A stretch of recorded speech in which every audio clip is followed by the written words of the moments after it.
Hello everyone, welcome to R K Munim chemistry classes. RPSC ने जो है स्कूल लेक्चरर का जो सिलेबस है वो रिवाइज कर दिया है, या हम कह सकते हैं थोड़ा बहुत चेंज कर दिया है। अब आरपीएससी ने जो नया सिलेबस दिया है स्कूल लेक्चरर का वो क्या है और पुराने के कंपैरिजन में उसमें क्या क्या चेंजेस हुए हैं वो हम यहाँ पर आज डिटेल में डिस्कस करेंगे। तो चलिए शुरू करते हैं। सबसे पहले अगर हम बात करें सीनियर सेकेंडरी लेवल की, देखिए यहाँ पर हम केवल केमिस्ट्री का सिलेबस डिस्कस करेंगे, बाकी जीके का जो सिलेबस है वो यहाँ हम डिस्कस नहीं करेंगे। तो सबसे पहले अगर हम बात करें केमिस्ट्री के सिलेबस में सीनियर सेकेंडरी लेवल की, तो पहला देखिए ऐसा नहीं है कि बिल्कुल पूरा सिलेबस चेंज कर दिया, लेकिन इसमें क्या करा, हर टॉपिक में कुछ ना कुछ ऐड करा है। और खास करके जो पीजी का पोर्शन है, जो एमएससी लेवल वाला पोर्शन है, उसमें उन्होंने काफ़ी अच्छा खासा भारी भरकम चेंजेस करें। तो हम एक एक यहाँ पर देख लेते हैं डिटेल में क्या चेंजेस करें। पहला यूनिट है एटॉमिक स्ट्रक्चर। अब देखिए ये वाला जो यूनिट है इसमें आरपीएससी ने कोई चेंज नहीं करा। हाईलाइट मैंने मेंशन कर रखा है कि जहाँ जहाँ चेंजेस है वो मैंने हाईलाइट कर रखा है। तो पहला यूनिट एज इट इज है जैसे पहले था। देख लेते हैं क्या दे रखा है। एटॉमिक स्ट्रक्चर दे रखा है। अब एटॉमिक स्ट्रक्चर में जो बेसिक सी चीज़ें होती हैं क्या क्या होती हैं, फंडामेंटल पार्टिकल्स आप पढ़ते हो, modern concept of atomic structure, quantum numbers आप पढ़ते हो, Aufbau principle, Pauli exclusion principle, Hund's rule, electronic configuration. तो इलेक्ट्रॉनिक कॉन्फ़िगरेशन के अंदर ही ये सारे रूल आते हैं, ऑबो प्रिंसिपल के अंदर सारे रूल आते हैं, वो हम जानते हैं। Classification of elements. अब देखिए ये होता क्या है कि जब हम पढ़ते हैं टॉपिक तो ये हम अलग से पढ़ते हैं, ठीक है। जैसे मान लीजिए मैं आपको पढ़ाता हूँ तो मैं आपको एटॉमिक स्ट्रक्चर अलग पढ़ाता हूँ, और उसके अलावा पीरियोडिक टेबल इन पीरियोडिसिटी, या पीरियोडिक टेबल के फॉर्म में हम कहें पीरियोडिसिटी इन प्रॉपर्टीज, वो मैं आपको अलग पढ़ाता हूँ। तो यहाँ पर आपके एटॉमिक स्ट्रक्चर वाला जो यूनिट है वो एज इट इज सेम है, उसमें कोई चेंजेस नहीं करें। और बिल्कुल बेसिक सा यूनिट है, उसमें कोई हाई फाई कोई चीज़ नहीं है।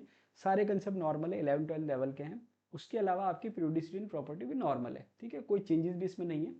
आगे चलते हैं। P block element. अब देखिए पी ब्लॉक एलिमेंट जो है, अब आपको ध्यान क्या रखना होता है, जैसे कई बार क्या होता है कि हम सिलेबस पढ़ते हैं ध्यान से, हमें पढ़ना भी चाहिए, लेकिन कई बार क्या होता है कि हम ये अगर सोच लें कि जो सिलेबस में दे रखा है, देखिए सिलेबस पढ़ना इसलिए ज़रूरी है कि जो सिलेबस में दे रखा है वो आपको पढ़ना है, लेकिन इसका मतलब ये नहीं है कि जो सिलेबस में मेंशन नहीं वो आपको नहीं पढ़ना। अब आप सोचेंगे कि सर फायदा क्या सिलेबस का। मेरे कहने का मतलब ये है कि अगर कोई टॉपिक आरपीएससी ने मेंशन कर दिया तो उसका जो बेसिक्स है वो आपको पूरा पढ़ना ही है, चाहे वो मेंशन हो चाहे ना हो। अब जैसे मान लीजिए एटॉमिक स्ट्रक्चर मेंशन कर दिया, अब उसमें फंडामेंटल पार्टिकल अलग से मेंशन करने की जरूरत नहीं है, बेसिक सी चीज़ें हैं। तो ये चीज़ आपको ध्यान रखनी है। कई बार क्या होता है कि हम बिल्कुल इतना सिलेबस बिल्कुल अच्छे से पढ़ते हैं कि एक कॉमा भी एक्स्ट्रा हमको नहीं पढ़ना होता है, लेकिन ये थोड़ी सी क्या हो जाती है, हमारी एक कमी रह जाती है। तो हमें बेसिक्स जो है वो सारे कवर करने हैं, बहुत ज़्यादा डेप्थ में नहीं जाना। अब पी ब्लॉक की बात करें तो ये जो चीज़ें हैं, general introduction, electronic configuration, occurrence oxidation state, ये सारी पहले दे रखी थी। यहाँ पर एक्स्ट्रा क्या ऐड करा है, compounds of P block elements. अब ये चीज़ इन्होंने अलग से मेंशन कर दी। इसका मतलब ये हुआ कि पहले तो हम बेसिक्स पढ़ रहे थे पी ब्लॉक का, अब आपको क्या करना पड़ेगा, पी ब्लॉक के जो कंपाउंड्स हैं वो भी आपको देखने पड़ेंगे। अब यहाँ पर इसने कोई मेंशन नहीं करा कौन सा कंपाउंड्स है, इसका मतलब अब पी ब्लॉक के अंदर जितने भी कंपाउंड है उनको आपको थोड़ा ध्यान रखना पड़ेगा। तो ये आपके देखिए कई बार क्या होता है, आप इसको एक चीज़ नोटिस करेंगे कि इस बार के जो क्वेश्चन पेपर था आरपीएससी का उसमें काफ़ी सारे क्वेश्चन आए थे, लेकिन वो जो क्वेश्चन आए थे उसमें वो हर चीज़ जो है वो मेंशन हो ऐसा ज़रूरी नहीं है। मतलब टॉपिक मेंशन है लेकिन उसके अंदर डेप्थ में वो मेंशन नहीं है, तो भी क्वेश्चन आते हैं। अब इस बार क्या करा, जो क्वेश्चन आए थे उन्होंने आरपीएससी ने क्या करा, उसको मेंशन कर दिया। तो compounds of P block element ये एक्स्ट्रा जो है ऐड करा है, तो आपको थोड़ा सा इस पर ध्यान रखना है। बाकी चीज़ें तो है ही है, trends in physical and chemical properties, बाकी सारी चीज़ें एज इट इज है। तो एक जो टर्म ऐड हुई है पी ब्लॉक में वो है compounds of P block elements, इसका मतलब इसको आपको और अच्छे से ध्यान में रखना है। चलिए ट्रांजिशन एलिमेंट्स की बात करें। अब ट्रांजिशन एलिमेंट्स की अगर हम बात करें तो देखिए ट्रांजिशन एलिमेंट आप जानते हो डी ब्लॉक एलिमेंट को हम कहते हैं। अब होता क्या है कि अगर आपको डी ब्लॉक एलिमेंट मेंशन कर दिया, इसका मतलब डी ब्लॉक का जो बेसिक्स है वो आपको पूरा पढ़ना है। अब उसमें कोई चीज़ मेंशन हो या ना हो, अब यहाँ पर क्या होता है कि कई बार हम कोई चीज़ मेंशन होती है तो वो पढ़ते हैं, बाकी नहीं मेंशन होती नहीं पढ़ते। ट्रांजिशन एलिमेंट्स की अगर हम बात करें, ट्रांजिशन एलिमेंट्स में आपके दे रखा है, ट्रांजिशन एलिमेंट्स इंट्रोडक्शन हो ही गया, इलेक्ट्रॉनिक कॉन्फिगरेशन, ऑक्सीडेशन स्टेट, ठीक है, बेसिक सी चीज़ है। Absorptional spectra including charge transfer and magnetic properties, spectra mention हो गया, उसमें चार्ज ट्रांसफर मेंशन हो गया, उसके अलावा मैग्नेटिक प्रॉपर्टीज मेंशन हो गई, अच्छी बात है। अब एक्स्ट्रा क्या है, कंपाउंड्स ऑफ ट्रांजिशन एलिमेंट्स, ये पहले नहीं था। कंपाउंड्स ऑफ ट्रांजिशन एलिमेंट्स जो है वो पहले सिलेबस में मेंशन नहीं था, अब इसने मेंशन कर दिया। इसका मतलब ट्रांजिशन एलिमेंट्स के जो कंपाउंड्स हैं उससे रिलेटेड क्वेश्चन आ सकते हैं। अब वो इसने कोई मेंशन नहीं करा कौन से कंपाउंड्स हैं, लेकिन बेसिक्स आपको आइडिया होना चाहिए ट्रांजिशन एलिमेंट्स के कंपाउंड्स, ठीक है। ये इसने मेंशन करा है। कोऑर्डिनेशन कंपाउंड्स ये पता ही है, वर्नर थ्योरी हमने देख ही रखी है पहले। नॉमेनक्लेचर क्वेश्चन भी आ रखे हैं, आइसोमेरिज्म क्वेश्चन भी आ रखे हैं। अब दे रखा है colour and stability of coordination compounds. अब देखिए कलर को वो मेंशन नहीं भी करता तो भी कोई बहुत ऐसा इशू नहीं था। उसका पीछे रीजन क्या है कि जब हम थ्योरीज पढ़ते हैं वीबीटी सीएफटी, तो सीएफटी में हम पढ़ते हैं कि भाई इलेक्ट्रॉन का ट्रांजिशन होता है वो कलर शो करता है, डीडी ट्रांजिशन हम कहते हैं, उसके अलावा चार्ज ट्रांसफर हम पढ़ते हैं। तो कलर तो वो नहीं भी मेंशन करता तो हम पढ़ ही रहे थे। अब इन्होंने क्या है, कलर तो हम पढ़ ही रहे थे। देखिए इसमें आप एक चीज नोटिस करेंगे, जो चीज एक्स्ट्रा ऐड करी है, मैंने जब आपको पढ़ाया था तो उसमें काफी सारी चीजें सिलेबस में मेंशन नहीं थी तो भी मैंने आपको करवाई थी, क्योंकि वो बेसिक्स में आता है, ठीक है। मैं आपको बताता जाऊंगा कि क्या सिलेबस में मेंशन नहीं है, लेकिन मैंने आपको करवाया था क्योंकि वो बेसिक्स है, बेसिक्स आपको करने होते हैं। स्टेबिलिटी ऑफ कोऑर्डिनेशन कंपाउंड, ये डिफरेंट कंसेप्ट है।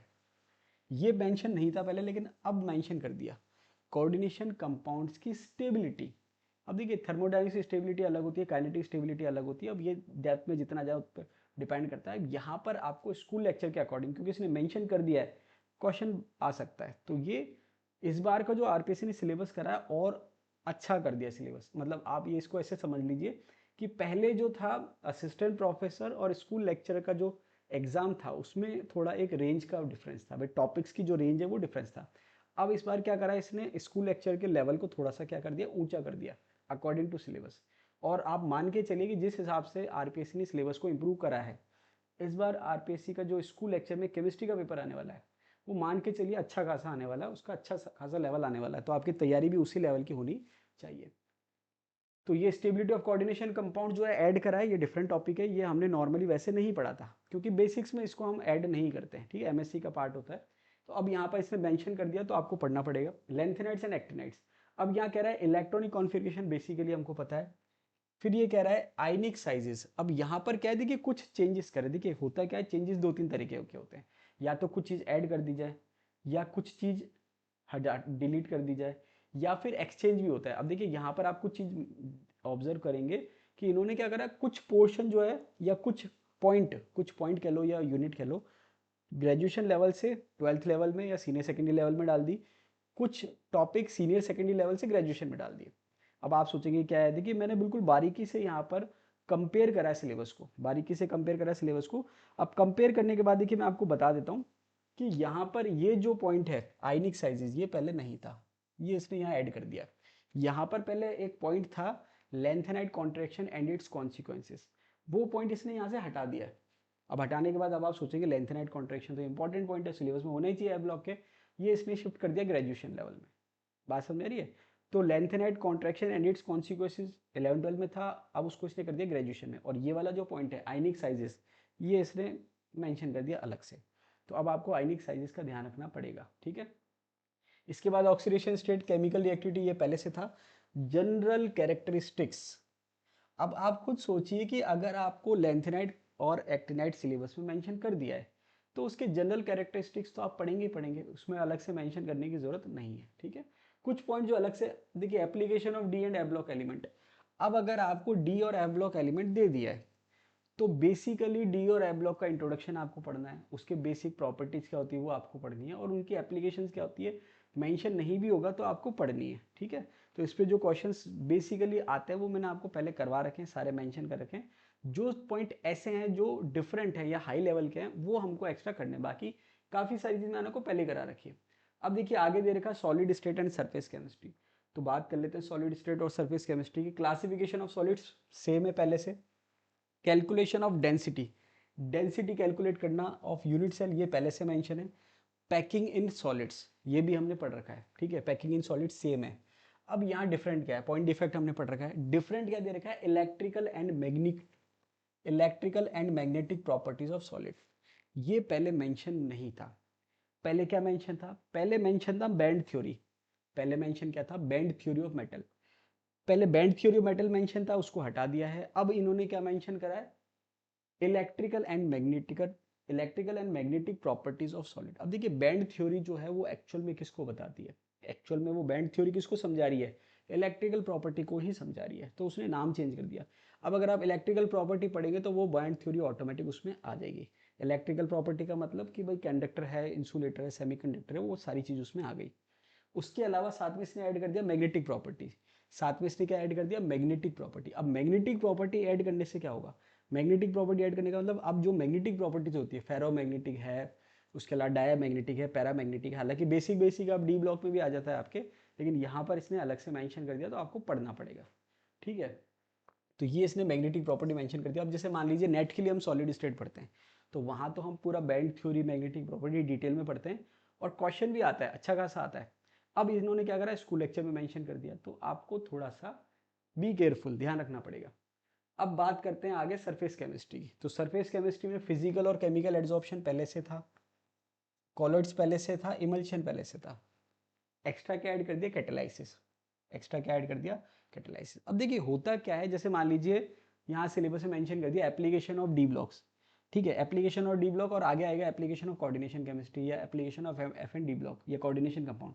अब होता क्या है, जैसे मान लीजिए डी ब्लॉक मेंशन कर दिया, तो मैं आपको डी ब्लॉक में आपको जो डी ब्लॉक में कैटलिस्ट काम में आते हैं वो मैं आपको पढ़ाता ही हूँ, या मैं काइनेटिक्स आपको पढ़ा रहा हूँ तो वहाँ पर मैंने कैटेलाइसिस वहाँ पढ़ा रखा है। तो कहने का मतलब है कुछ जो बेसिक कंसेप्ट होते हैं। अब कैटेलाइसिस क्या होता है, काइनेटिक्स मैंने आपको पढ़ा रखा है। उसके अलावा आपके जो एप्लीकेशन पार्ट है, मतलब जो D block elements as a catalyst काम में आते हैं, वो मैंने आपको पढ़ा रखे हैं। तो कई चीज़ें ऐसी है जो सिलेबस में अभी मेंशन करी है, लेकिन मैंने आपको पहले पढ़ा रखी है। तो जो बेसिक सी चीज़ें वो मैं आपको पहले पढ़ा के रखता हूँ। अब कैटेलाइसिस यहाँ पर क्योंकि सरफेस में मेंशन करा है, तो इसके सरफेस केमिस्ट्री से जो रिलेटेड एस्पेक्ट्स हैं वो आपको ध्यान में रखने, ठीक है। चलिए नेक्स्ट आ जाते हैं सॉल्यूशंस में। अब सॉल्यूशन वाला चैप्टर है, तो सॉल्यूशन वाला चैप्टर बेसिक जो आपने पढ़ रखा है वो सब दे रखा है। टाइप्स ऑफ सॉल्यूशन दे रखा है, सॉल्युबिलिटी एंड कंसंट्रेशन दे रखा है। उसके बाद आइडियल नॉन आइडियल सॉल्यूशन दे रखा है, कॉलिगेटिव प्रॉपर्टी दे रखा है, calculation of molar mass, abnormal value, want of, ये सारे दे रखा है। अब एक्स्ट्रा क्या ऐड करा, vapour pressure of liquid solutions. अब इसको आप ऐसे समझ लो कि भाई आपने राउट लॉ पढ़ रखा है, उसके अलावा कॉलिगेटिव प्रॉपर्टी में relative lowering of vapour pressure पढ़ रखा है। तो नेचुरल सी बात है, ये सारी चीज़ आप कब पढ़ोगे, जब आपको वेपर प्रेशर का आइडिया होगा। तो वेपर प्रेशर आपको वैसे ही पढ़ा रखा है, तो अब इसने अगर ऐड कर दिया वेपर प्रेशर ऑफ लिक्विड, कोई प्रॉब्लम उससे नहीं है, ठीक है, हमने पढ़ रखा है। इसके बाद दे रखा है थर्मोडायनेमिक्स। थर्मोडायनेमिक्स भी हमने पढ़ रखा है। अब पहले पॉइंट दे रखा है थर्मोडायनेमिक टर्म्स। अब ये नहीं भी देता तो भी हम पढ़ते ही हैं। अब जैसे मान लीजिए मैंने आपको बार बार कहा है बेसिक्स तो आपको पढ़ने ही होते हैं, मेंशन हो चाहे ना हो। अब थर्मोडायनेमिक टर्म्स का मतलब क्या होता है, सिस्टम क्या है, सराउंडिंग क्या है, सिस्टम के टाइप्स क्या हैं, ये सारी चीज़ें बेसिक्स में आती है, तो ये हमने पढ़ रखी है। और आप देखेंगे इस बार का जो क्वेश्चन पेपर था उसमें क्वेश्चन भी पूछ रखा है, ठीक है, ओपन सिस्टम पहले पूछ रखा है, क्लोज सिस्टम पूछ लिया, तो ये सारे क्वेश्चन आते हैं। तो थर्मोडायनेमिक टर्म्स हमने पहले ही पढ़ रखी है, अलग से मेंशन कर दिया, कोई इससे खास फर्क नहीं पड़ रहा। अब इसको आप ऐसे समझो कि अभी तक जो हम सिलेबस डिस्कस कर रहे हैं वो सारे टॉपिक मेंशन है, उसमें कोई ना कोई एक्स्ट्रा कंसेप्ट उसमें लिखा हुआ है, तो उससे बहुत ज़्यादा कोई फ़र्क हमें नहीं पड़ा है। अभी फ़र्क कहाँ पड़ेगा, अभी थोड़ी देर में आपको पता चलेगा। कुछ टॉपिक्स बिल्कुल नए ऐड हुए हैं, वो आपके लिए थोड़े से सिलेबस को बढ़ाने वाले हैं। बाकी चीज़ें तो आप पढ़ ही रहते हो, उसमें थोड़ा सा एक्स्ट्रा पुट ऐड हो गया है। चलिए, लॉ ऑफ थर्मोडायनेमिक्स आपने पढ़ रखा है, मतलब सिलेबस में पहले मेंशन था, जीरोथ लॉ मेंशन था, फर्स्ट लॉ मेंशन था। तो पहले क्या था, zeroth law, first law and its application. अब इसने क्या करा, सेकंड लॉ भी मेंशन कर दिया, पहले सेकंड लॉ मेंशन नहीं था। Second law and their application, इसका मतलब अब क्या हो गया, जीरो लॉ हो गया, फर्स्ट लॉ हो गया, सेकंड लॉ हो गया, उसकी एप्लीकेशन हो गई। अब इसको ऐसे समझ लो कि अगर आपके सिलेबस में थर्मोडायनेमिक्स दे रखा है, ठीक है, दे रखा है, अब थर्मोडायनेमिक्स आपके दे रखा है, आपको कुछ लिखे चाहे ना लिखे, तो उसमें थर्मोडायनेमिक्स के जो लॉज हैं वो तो बाय डिफॉल्ट आएंगे ही आएंगे। Zeroth law, first law, second law, third law, ये तो आपके आने ही आने हैं। अब वो सिलेबस में मेंशन करे या ना करे, तो यहाँ पर इसने क्या करा, सेकंड लॉ मेंशन कर दिया, उसकी एप्लीकेशन मेंशन कर दी। Concept of work and heat. अब आप थर्मोडायनिक्स पढ़ रहे हो, आप बोलोगे कि सर वर्क और हीट तो सिलेबस में था ही नहीं, तो भैया बिना वर्क और हीट के थर्मोडायनिक कैसे आप पढ़ सकते हो, ठीक है। अब यहाँ पर गिब्स एनर्जी पहले मेंशन था, उसको पहले गिब्स एनर्जी के फॉर्म में था, इस बार उन्होंने गिब्स एनर्जी चेंज लिख दिया, कोई खास फर्क नहीं पड़ रहा। इक्विलिब्रियम, ये पहले मेंशन नहीं था, अब मेंशन हो गया। तो देखिए जो मेरे स्टूडेंट्स हैं जिन्होंने मुझसे पढ़ा है, जिन्होंने मुझसे नोट्स लिए हैं, उनको पता है कि मैंने जो उनको नोट्स दिए हैं उसमें इक्विलिब्रियम से रिलेटेड मैटर भी था, और इक्विलिब्रियम से रिलेटेड काफ़ी सारे क्वेश्चन भी थे। क्यों, क्योंकि बेसिक कंसेप्ट है, और बेसिक कंसेप्ट के साथ साथ ऐसे कंसेप्ट जिस पे आरपीसी ने पहले क्वेश्चन पूछ रखे हैं। तो अगर आपके कोई टॉपिक मेंशन है जैसे थर्मोडायनेमिक्स, तो मैंने आपको बताया कि मैं दो तरीके से पढ़ाता हूँ। एक तो सिलेबस क्या दे रखा है, दूसरा उस टॉपिक से क्या क्या बेसिक कंसेप्ट है और क्या क्या क्वेश्चन आते हैं। तो जो बेसिक कंसेप्ट हैं और जो क्वेश्चन आते हैं वो चाहे सिलेबस में मेंशन ना हो, चाहे चाहे हो चाहे ना हो, मैं आपको पढ़ाता ही हूँ, ठीक है। तो ये आपको मैंने, जिनके पास नोट्स हैं उन्होंने पढ़ रखे हैं, इक्विलिब्रियम के न्यूमेरिकल मैंने करवा रखे, ठीक है। नेक्स्ट दे रखा है alkane, alkene, alkynes and halo alkenes. ये यूनिट एज इट इज है, इसमें कोई चेंजेस बिल्कुल भी नहीं है। तो क्या हो गया, मेथड्स ऑफ प्रिपरेशन हो गए, केमिकल रिएक्शन होगी एल्केन, एल्किन, एल्काइन और हेलो एल्किन की। सिंपल सा है मेथड्स ऑफ प्रिपरेशन। अब देखिए यहाँ पर अगर कोई बोले कि सर एल्केन, एल्किन, एल्काइन और हेलो एल्किन की फिजिकल प्रॉपर्टी तो मेंशन ही नहीं है। भाई अगर आप एल्केन, एल्किन, एल्काइन पढ़ रहे हो तो बेसिक्स उनकी प्रॉपर्टी आपको आइडिया होना चाहिए। अब ऐसा मेंशन नहीं है कि फिजिकल प्रॉपर्टी अलग से मेंशन करी हुई हो, ये आपको पढ़नी ही है। मतलब कुछ चीज़ें बेसिक्स हैं, आपको पढ़नी है। अब प्रिपरेशन और केमिकल रिएक्शन तो पढ़ते हैं, बेसिक फिजिकल प्रॉपर्टी और बचता ही क्या है उसमें, ठीक है।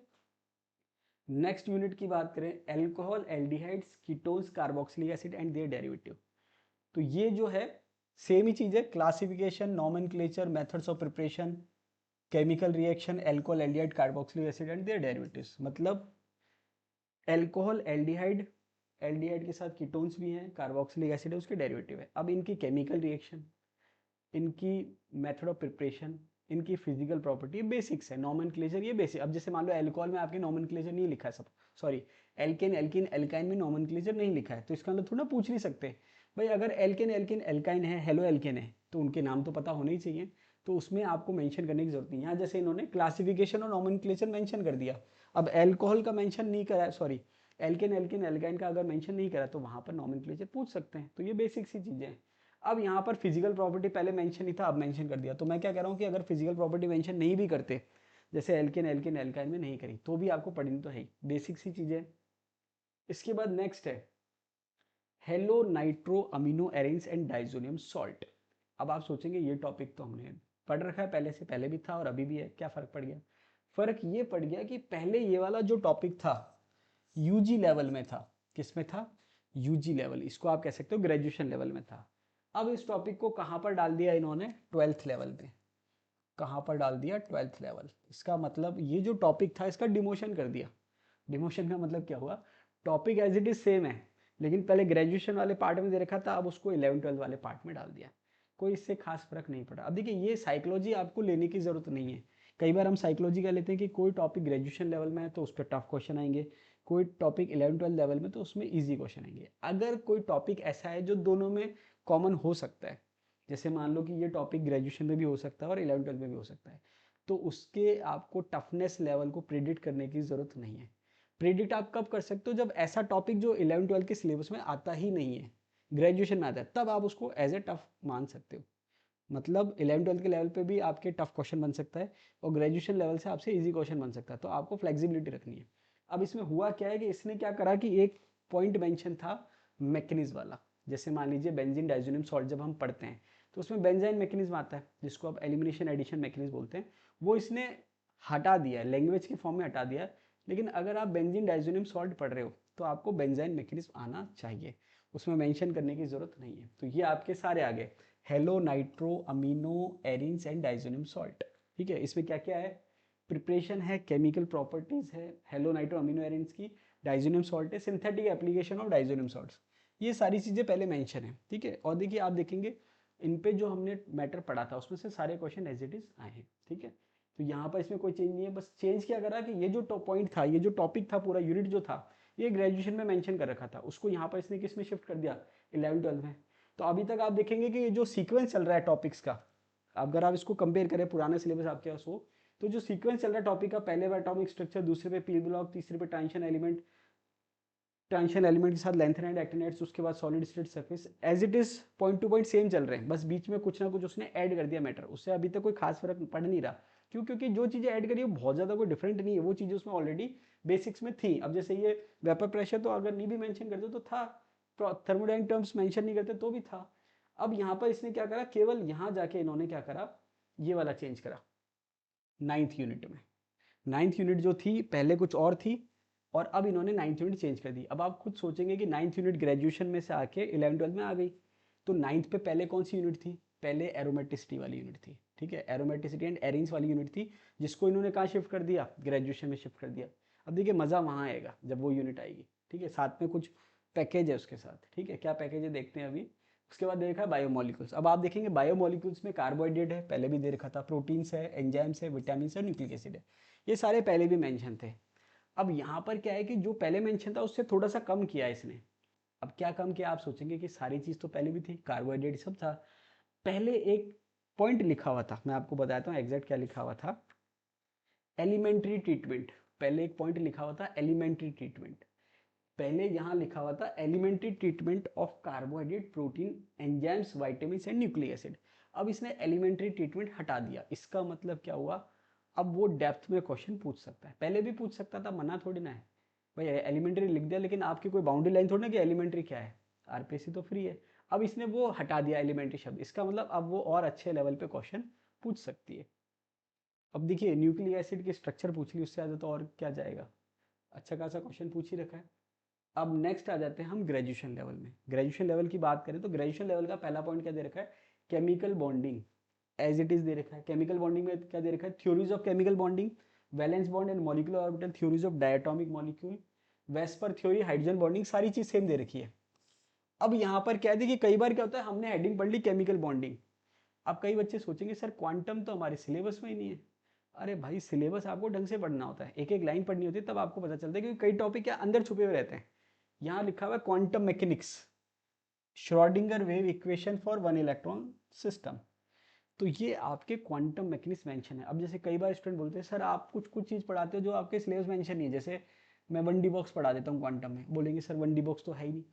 अरे जो बेसिक सी चीज़ें हैं वो आपको पढ़नी है, चाहे सिलेबस में मेंशन हो चाहे ना हो। उसका फायदा क्या होगा कि अगर आप आसपास कोई एग्जाम की तैयारी कर रहे हैं, जैसे मान लीजिए आप स्कूल लेक्चर की तैयारी कर रहे हैं, ठीक है, मेरे वीडियोस देख रहे हैं या जो भी है पढ़ रहे हैं, अब आपके मान लो केमिस्ट का एग्जाम हो रहा है या आपके असिस्टेंट प्रोफेसर का एग्जाम हो रहा है या कोई और एग्जाम हो रहा है, तो जो बेसिक सी जो चीज़ें हैं वो आपके मैक्सिमम एग्जाम में आती हैं। तो जो बेसिक्स हैं वो सिलेबस में मेंशन हो चाहे ना हो, वो मैं आपको बताता ही हूँ। उसका कारण क्या है, देखो उसका कारण मैं आपको बताता हूँ बहुत बड़ा। जब एग्जामिनर पेपर सेट करता है तो वो ये चीज़ तो मेंशन या चेक करता है कि भाई कौन सा टॉपिक दे रखा है, जैसे मान लो क्वांटम दे रखा है, एटॉमिक स्ट्रक्चर दे रखा है, तो वो तो देखेगा, लेकिन वो बिल्कुल एक एक शब्द पढ़े कि भाई क्या दे रखा है क्या नहीं दे रखा है, पढ़ते हैं पढ़ने वाले। लेकिन कई बार जैसे मान लो उन्होंने देख लिया काइनेटिक्स दे रखा है, इलेक्ट्रो दे रखा है, अब जैसे इलेक्ट्रो दे रखा है, अब इलेक्ट्रो में ना तो पहले मेंशन था ना इस बार भी मेंशन नहीं करा, फैराडे लॉ ऑफ इलेक्ट्रोलाइसिस। लेकिन आप खुद सोचो क्या क्वेश्चन नहीं है, बेसिक सी चीज़ है। अब फैराडे लॉ जो है वो अलग से मेंशन करना जरूरी नहीं है, थर्मोडायनेमिक्स टर्म्स अलग से मेंशन करना जरूरी नहीं है, बेसिक सी चीजें। तो यहाँ पर आपके क्वांटम मैकेनिक्स जो है सिलेबस में दे रखी है, बिल्कुल बेसिक्स पढ़ते हैं। अब देखिए क्वांटम मैकेनिक्स दे रखी है, श्रोडिंगर वेव इक्वेशन दे रखी है फॉर वन इलेक्ट्रॉन सिस्टम।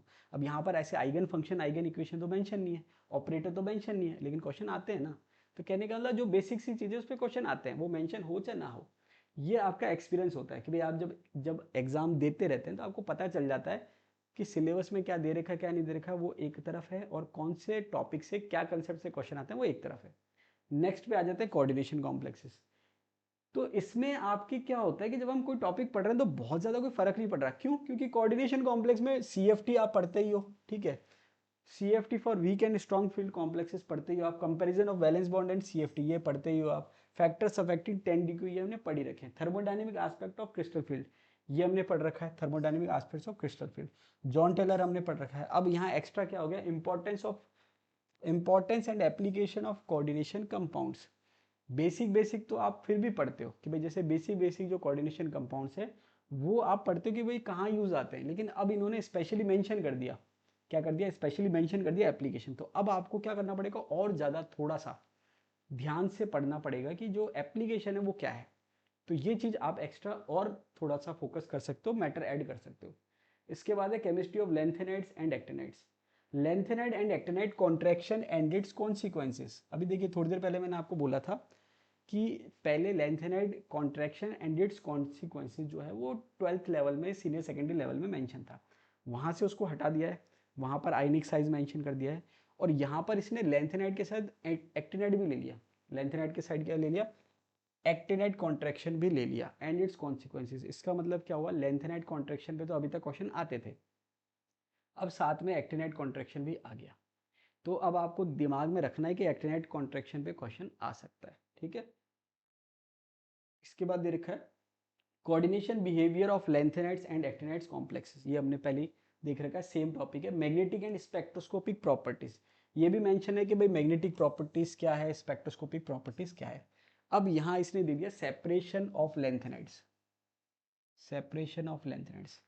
अब आप सोचेंगे कि इस बार इन्होंने मेंशन कर दिया सेपरेशन ऑफ लेंथेनाइड्स।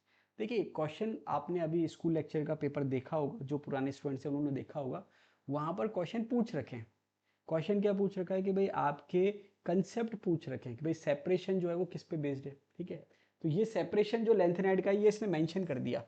तो लेंथेनाइड का सेपरेशन मेंशन कर दिया, मतलब यहाँ पर आप सेपरेशन से रिलेटेड जो भी थ्योरी है लेंथेनाइड एक्टिनाइड की वो आपको पढ़नी है, पहले मेंशन नहीं थी। तो ये एक्स्ट्रा ऐड हो गया है, मतलब इसको पढ़ना पड़ेगा आपको, ठीक है।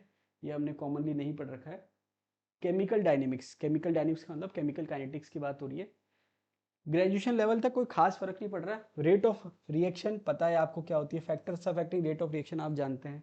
Zero first and second order ये तो पहले मेंशन था, zero order first order second order पहले मेंशन था। अब नया क्या है, सूडो फर्स्ट ऑर्डर।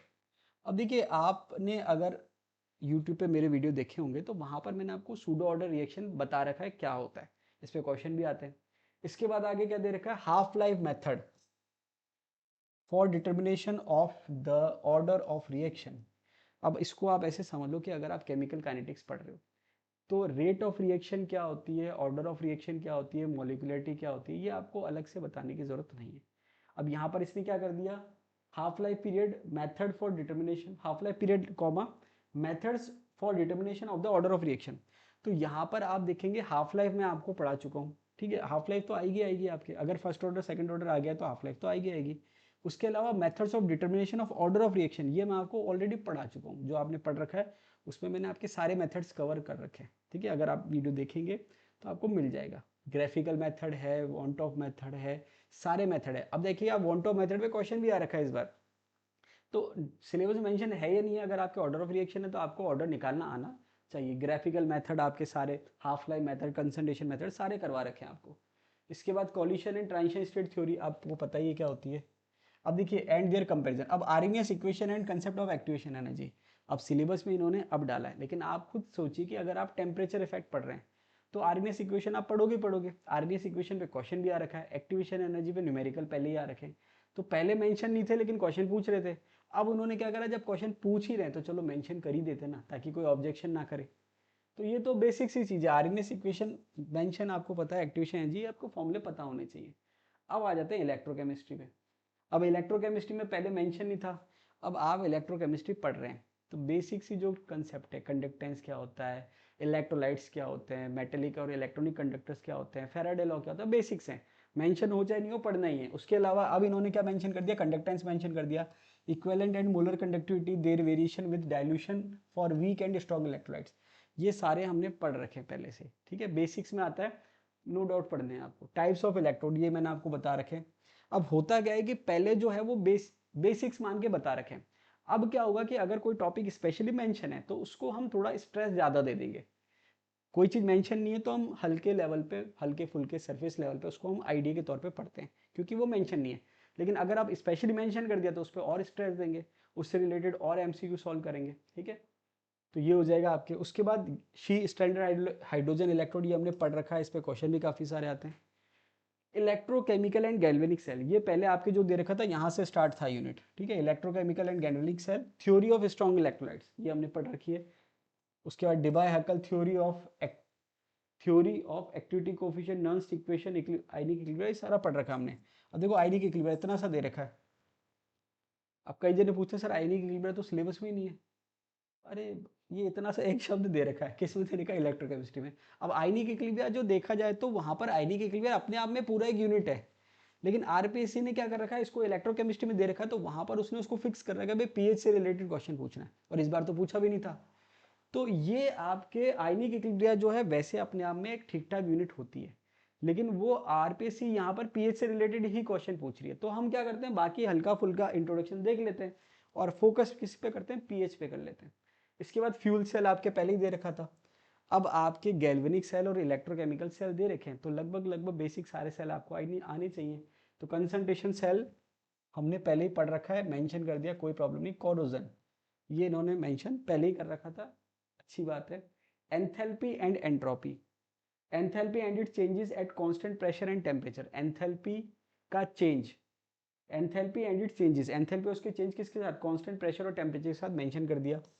आगे दे रखा है enthalpy changes for different types of reaction. देखिए कुछ चीजें मेंशन हो चाहे नहीं हो, एंथैल्पी चेंजेस, एंथैल्पी का जो चेंज है वो हमने पढ़ रखा है, रिलेशन पढ़ रखा है। इसके अलावा डिफरेंट रिएक्शंस के इसलिए मेंशन कर दिया, कोई बात नहीं, अच्छी बात है। Entropy as a function of temperature and volume, entropy किसका फंक्शन, टेम्परेचर और वॉल्यूम का। देखिए ये पहले दे रखा है, ये सारी चीजें जो है बेसिक्स हैं, कोई खास इसमें अलग से कुछ नहीं है। Hess's law of constant heat summation, Gibbs and Helmholtz function, ये सारी पहले की चीजें हैं। अब देखिए स्टीरियोकेमिस्ट्री ऑफ ऑर्गेनिक कंपाउंड्स, ये थोड़ा इसका जो हेडिंग है वो अच्छा है। ऑर्गेनिक कंपाउंड की जो हेडिंग है वो अच्छी है। पहले इन्होंने हेडिंग क्या दे रखी थी, कॉन्फॉर्मेशन एंड कॉन्फ़िगरेशन। और पहले इन्होंने स्टीरियो वाले पार्ट में क्या दे रखा था, केवल क्या दे रखा था, आरएस और इजेड नोमेनक्लेचर और कॉन्फॉर्मेशन ऑफ एल्केन, मतलब एल्केन का मतलब इथेन, इथेन प्रोपेन ब्यूटेन और साइक्लोहेक्सेन, इतना सा दे रखा था। अब आप खुद सोचो कि अगर इजेड नोमेनक्लेचर दे रखा है तो ज्योमेट्रिकल तो आपको आना ही चाहिए। अगर आरएस नोमेनक्लेचर दे रखा है तो ऑप्टिकल आइसोमर आपको आना ही चाहिए, बेसिक सी चीजें। अब किरल कार्बन क्या होता है, किरल सेंटर क्या होता है, ये बेसिक सी चीजें। इस बार इन्होंने थोड़ा इसको अच्छे से दे दिया, कंसेप्ट ऑफ कार्लिटी दे दिया, ऑप्टिकल एक्टिविटी दे दिया, कॉन्फ़िगरेशन पहले मेंशन था, ज्योमेट्रिकल ऑप्टिकल आइसोमर मेंशन हो गया, एनाइंशोमर मेंशन हो गया, डायस्टीरोमर मेंशन हो गया, मीजो कंपाउंड मेंशन हो गया, सारी चीज़ें हमने लगभग लगभग पढ़ रखी हैं। उसके बाद आर एस ई जेड पहले मेंशन था, नॉमेनक्लेचर, रिजोल्यूशन ऑफ एनाइंशोमर। देखिए ये थोड़ा सा इसको आप अलग से ले सकते हैं, रिजोल्यूशन ऑफ एनाइंशोमर, इन्वर्जन आ गया, रिटेंशन आ गया, मतलब अच्छी खासी इसने रेसेमाइजेशन आ गया, स्टीरियो दे दी। अब यहाँ पर कॉन्फॉर्मेशन ऑफ एल्केन्स पहले था ही, साइक्लोहेक्सेन पहले था ही, अब ये जो डेरिवेटिव है ये इसने एक्स्ट्रा ऐड कर दिया। साइक्लोहेक्सेन का स्टीरियो तो आपने पढ़ रखी थी, कॉन्फॉर्मेशन पढ़ रखे थे, अब उसने डेरिवेटिव्स डाल दिए। क्या डाल दिया, डेरिवेटिव्स। तो सिलेबस को इसने थोड़ा सा अपग्रेड किया है, हल्की हल्की चीज़ें मेंशन कर रखी है, लेकिन आप मान के चलना इस बार लेवल जो है अच्छा खासा आएगा। पिक्चर अभी बाकी है, ठीक है, आरपीसी दिखाई गया आपको पिक्चर। चलिए नेक्स्ट पे चलते हैं, रिएक्शन इंटरमीडिएट्स। रिएक्शन इंटरमीडिएट की बात करें तो लगभग एज इट इज सेम है जैसे पहले थे, जितने जो कॉमन रिएक्शन इंटरमीडिएट है वो सारे मेंशन है। नेम रिएक्शन की बात करें तो जो नेम रिएक्शन पहले थी वो सारी मेंशन है, aldol Cannizzaro, aldol Cannizzaro, Perkin Stobbe benzoin, Reformatsky Knoevenagel, Baeyer Villiger, Wittig, Mannich, ये सारी रिएक्शन पहले भी मेंशन थी और अभी भी मेंशन है। अब यहाँ पर आप देखेंगे सीधा मैकेनिज्म ऑफ एल्डोल से शुरू करा है। पहले इन्होंने एक पॉइंट दे रखा था, पॉइंट क्या दे रखा था, पहले इन्होंने एक पॉइंट मेंशन कर रखा था, न्यूक्लियोफिलिक एडिशन रिएक्शन के नाम से। अब देखिए आप एल्डिहाइड और कीटोन पढ़ेंगे तो वहां पर न्यूक्लियोफिलिक एडिशन ऑटोमेटिक आ जाएगा। तो नेम रिएक्शन में अलग से मेंशन करने की जरूरत नहीं थी, और अलग से मेंशन नहीं भी करा तो भी वही बात है, और कर भी दिया तो उससे कोई फर्क नहीं पड़ रहा है, ठीक है। ये मैं कंपैरिजन बता रहा हूँ आपको, अब आएगा देखो मजा। एरोमेटिसिटी एंड एरिन्स, ये जो टॉपिक था ये पहले दे रखा था 12th लेवल में, ठीक है, मतलब सीनियर सेकेंडरी लेवल में। अब इसको हमने कहा, इसने आरपीएससी ने कहा डाल दिया इसको ग्रेजुएशन लेवल, यूजी आप कह सकते हो, यूजी या ग्रेजुएशन लेवल में डाल दिया। तो ये जो पॉइंट है, पॉइंट नंबर 9, तो पहले यहाँ पर वो आपके halo nitro amino arene benzene diazonium salt ये सारा था, उसको डाल दिया 12th लेवल में। 12th लेवल से एरोमेटिसिटी और एरिन्स को उठा के यहाँ डाल दिया। अब आप सोचेंगे इसकी क्या जरूरत थी, अभी पता चलेगा कि क्या जरूरत थी। क्या जरूरत थी, देखो यहाँ पर एरोमेटिसिटी आपने पढ़ रखा है, ये मेंशन था, मतलब पहले नॉमेनक्लेचर मेंशन नहीं था, नॉमेनक्लेचर मेंशन कर दिया। आइसोमेरिज्म मेंशन कर दिया, ये पहले मेंशन नहीं था, आइसोमेरिज्म ऑफ एरोमेटिक हाइड्रोकार्बन। उसके बाद बेंजीन एल्काइल एरिन्स पहले मेंशन था, स्ट्रक्चर ऑफ बेंजीन पहले मेंशन था, physical and chemical properties of benzene ये पहले मेंशन नहीं था। लेकिन अगर एरोमेटिसिटी में बेंजीन दे रखा है, एरिन एंड इट्स डेरिवेटिव दे रखा है, तो एरिन में आपको उसको फिर फिजिकल केमिकल प्रॉपर्टी पढ़नी है, मेंशन हो चाहे ना हो। उसके बाद दे रखा है इलेक्ट्रोफिलिक सब्सटीट्यूशन रिएक्शन। अब इसको आप ऐसे समझ लो कि अभी आरपीएससी ने जो क्वेश्चन पूछा था कि भाई कौन सी रिएक्शन कौन से टाइप की है, तो आपके दो रिएक्शन थी एडिशन, दो रिएक्शन थी सब्सटीट्यूशन। तो मेंशन हो चाहे ना हो, अब एडिशन रिएक्शन आपके मेंशन नहीं थी लेकिन बेंजीन आपके दे दिया, तो उससे रिलेटेड रिएक्शन, उससे रिलेटेड फिजिकल प्रॉपर्टी पढ़नी है आपको। तो यहाँ पर इसने physical and chemical properties of benzene डाल दिया, मतलब इसमें आ गया, सारी रिएक्शन आ गई। इलेक्ट्रोफिलिक सब्स्टिट्यूशन रिएक्शन अलग से इसने हाईलाइट कर दिया। फिर ओरिएंटेशन ऑफ फंक्शनल ग्रुप्स, ये आपको पता ही है, डायरेक्ट इफेक्ट जिसको आप कहते हो। अब देखो ये आ गया मेन बात, देखो जो आपको जिस चीज का इंतजार था वो चीज आ गई। अब यहाँ पर देखिए अभी तक तो क्या हो रहा था कि जो टॉपिक पहले से मेंशन है उसमें कुछ कुछ कंसेप्ट ऐड करे थे। जैसे मान लो कि भाई आपके सॉलिड स्टेट है, उसमें आपके electronic and magnetic property add कर दिया। अब इलेक्ट्रॉनिक पहले ही था, बैंड थ्योरी के नाम से मैग्नेटिक ऐड कर दिया, ठीक है। बाकी कोऑर्डिनेशन सारी चीज चल रही थी, थर्मोडाइनमिक्स से सब में थोड़ा थोड़ा कंसेप्ट ऐड हो रहे थे। ये आपके पूरा टॉपिक जो है पहले कहीं कोई जिक्र नहीं था, अब ऐड हो गया। क्या दे रखा है, aromatic heterocyclic compounds. Heterocyclic compound आपके इंट्रोड्यूस कर दिए सिलेबस में, कौन से लेवल में, ग्रेजुएशन लेवल्स में। इसमें आपके दे रखे 4, पिरिडीन, पायरोल, फ्यूरेन, थायोफिन। अब इससे रिलेटेड आपको पूरा पढ़ना है। पूरा का मतलब इसकी रेजोनेटिंग स्ट्रक्चर क्या है, रेजोनेंस एनर्जी क्या है, कंपैरिजन क्या है स्टेबिलिटी का, रिएक्टिविटी ऑर्डर क्या है, मेथड ऑफ प्रिपरेशन क्या है, केमिकल रिएक्शन क्या है। देखिए कई बार क्या होता है कि जब थोड़ा थोड़ा मेंशन होता है ना, क्या क्या पढ़ना है, वो फिर भी आसान रहता है। अगर केवल नाम लिख के छोड़ दिया, जैसे मान लो काइनेटिक्स लिख के छोड़ दिया, अब आप सोचते रहो कि क्या आएगा और क्या नहीं आएगा। तो यहाँ पर इसने क्या करा, एरोमेटिक हेट्रोसाइक्लिक कंपाउंड्स लिख के छोड़ दिया, नाम दे दिए पिरिडिन, पायरोल, फ्यूरिन, थायोफिन। अब इसको आपको डिटेल में पढ़ना है, इससे रिलेटेड सारी चीज जो भी बेसिक कंसेप्ट है सारा पढ़ना है, ठीक है। ये आपके एक पॉइंट मान लो ऐड हो गया। अभी तक तो सारे पॉइंट लगभग सेम ही चल रहे थे, बस उसमें थोड़ा सा क्या था कि चीज़ें ऐड हो रही थी, मतलब छोटे छोटे पॉइंट ऐड हो रहे थे। ये पूरा टॉपिक ऐड हो गया, मतलब एक टॉपिक बढ़ गया आपके सिलेबस में। तो जो पहले हम सोचे थे जितने यूनिट पढ़ने हैं, जितना सिलेबस है, उसमें एक टॉपिक ऐड हो गया। अभी तो एक हुआ है, अभी आगे आगे देखिए होता है क्या। पॉलीमर एंड ड्रग, चलिए ऊपर आ जाओ भाई। पॉलीमर्स एंड ड्रग्स, तो पॉलीमर और ड्रग जो है वो लगभग एज इट इज सेम दे रखा है। Polymers, types and mechanism of polymerisation. देखिए पहले मैकेनिज्म शब्द नहीं था, केवल टाइप्स था, अब मैकेनिज्म ऐड हो गया, कोई खास फर्क नहीं पड़ रहा। नेचुरल एंड सिंथेटिक पॉलीमर, उसके बाद ड्रग्स में antacid, antihistamine, analgesic, antipyretic, antibiotic, anti fertility, सारे मेंशन है। अब देखिए आप देखेंगे कि यहाँ पर कई बार क्या होता है, स्पेक्ट्रम ड्रग पूछ लिए, नैरो स्पेक्ट्रम कौन सा है, ब्रॉड स्पेक्ट्रम कौन सा है, सिलेबस में मेंशन नहीं है। तो वो क्या होता है कि जब हम पुराने क्वेश्चन पेपर देखते हैं तो वहाँ पर हमको एक आइडिया लगता है कि भाई क्या पूछ रहा है। अब कोई क्वेश्चन बार बार पूछे ही जा रहा है, मान लो कि भाई नैरो स्पेक्ट्रम ड्रग कौन सा है और ब्रॉड स्पेक्ट्रम ड्रग कौन सा है, तो पढ़ने में हमारे क्या नुकसान हो रहा है, कुछ घिस थोड़ा ना रहा है।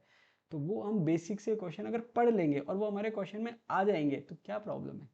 तो मैंने आपको करवाए थे क्वेश्चन और एज इट इज क्वेश्चन आया था। अब यहाँ पर मेंशन हो चाहे नहीं हो, उससे कोई खास फर्क नहीं पड़ रहा, क्योंकि कई बार क्या होता है कुछ टॉपिक तो सिंपल होते हैं जिसमें जो मेंशन कर रखा है वही क्वेश्चन पूछा है।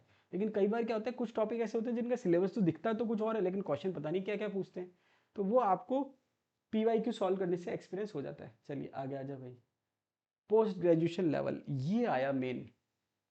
ये जो मेन इस बार जो आपके लिए महाभारत होने वाली है वो आपके इस वाले लेवल में होने वाली है, PG लेवल में। अब देखिए अभी तक जो है स्टूडेंट्स का रेस्पॉन्स ये था, मतलब जो ओवरऑल स्टूडेंट्स है उनका रेस्पॉन्स ये था कि सर, मतलब मेरे प्रति नहीं सबके प्रति, मतलब बच्चों का माइंडसेट इस बार ये था कि सर हमको तो 11th 12th और ग्रेजुएशन तो हमको सबको आता है, हमको PG टॉपिक पढ़ने हैं। तो अब इसको आप ऐसे समझ लो कि जो 11th 12th और ग्रेजुएशन लेवल है उसको भी RPSC ने थोड़ा सा इम्प्रूव कर दिया है। तो अब आप मान के चलिए कि RPSC का जो फॉर्म है जिस हिसाब से जो माइंडसेट चल रहा है इस बार, वो आपको पेपर अच्छा खासा देने वाली है। अब आप सोचिए कि पहले जो अभी तक लेवल चल रहे थे 11th 12th के और ग्रेजुएशन के, उसमें भी काफ़ी चीज़ उसने ऐड कर दी है। अब आता है PG। तो PG जो है पहले ही बच्चे जो था उनको लगता था कि PG टेबल, PG टॉपिक्स जो हैं वो भाई स्पेक्ट उसको भी पढ़नी है, हमको एनवायरनमेंट भी पढ़नी है, पेरीसाइक्लिक भी पढ़नी है, और ये भी पढ़ना है, वो भी पढ़ना है।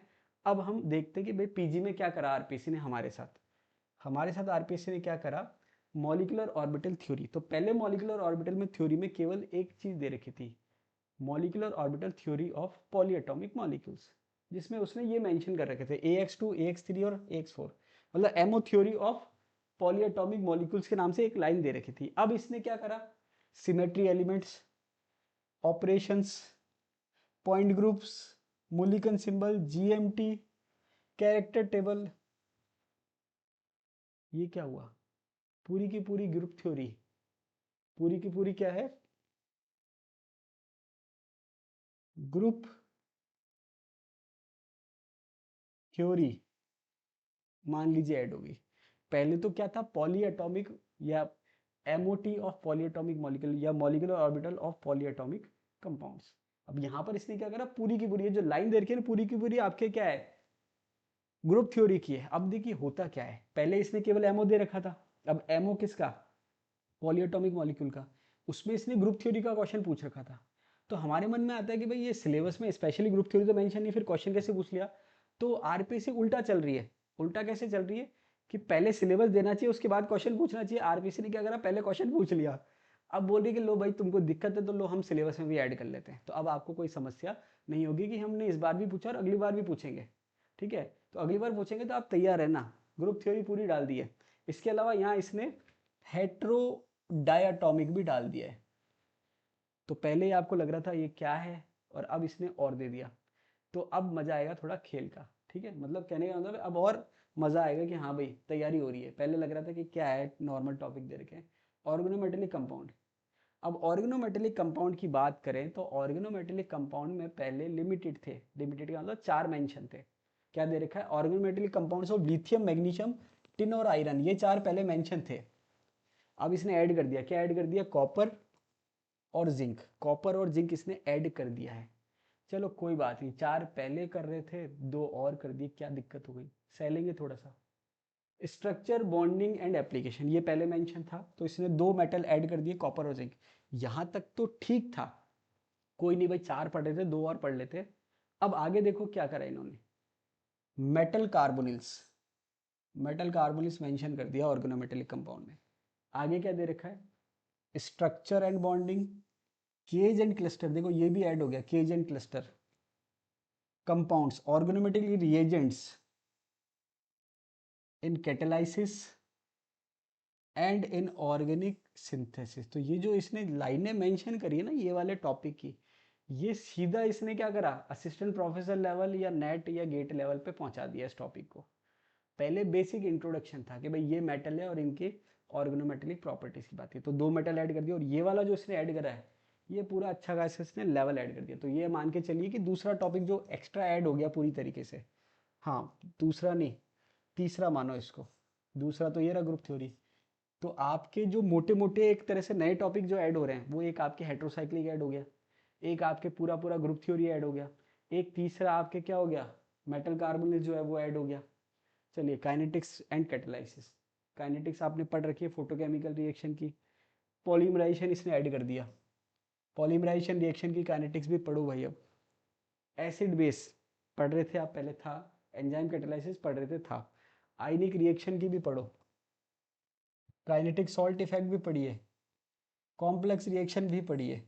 अब देखिए, इससे चलिए आपको एक थोड़ा सा आप कह सकते हो फायदा हो गया। फायदा क्या हो गया, फायदा ऐसे हो गया कि जैसे क्या होता है कि जब हम तैयारी करते हैं, तो तैयारी क्या करते हैं, जैसे हम मान लीजिए तैयारी करें, अब हमारे दिमाग में क्या रहता है कि भाई दिसंबर में आपके असिस्टेंट प्रोफेसर का एग्ज़ाम, फिर आपके मई एंड जो है वहाँ पर आपके जो है स्कूल लेक्चर का एग्ज़ाम है।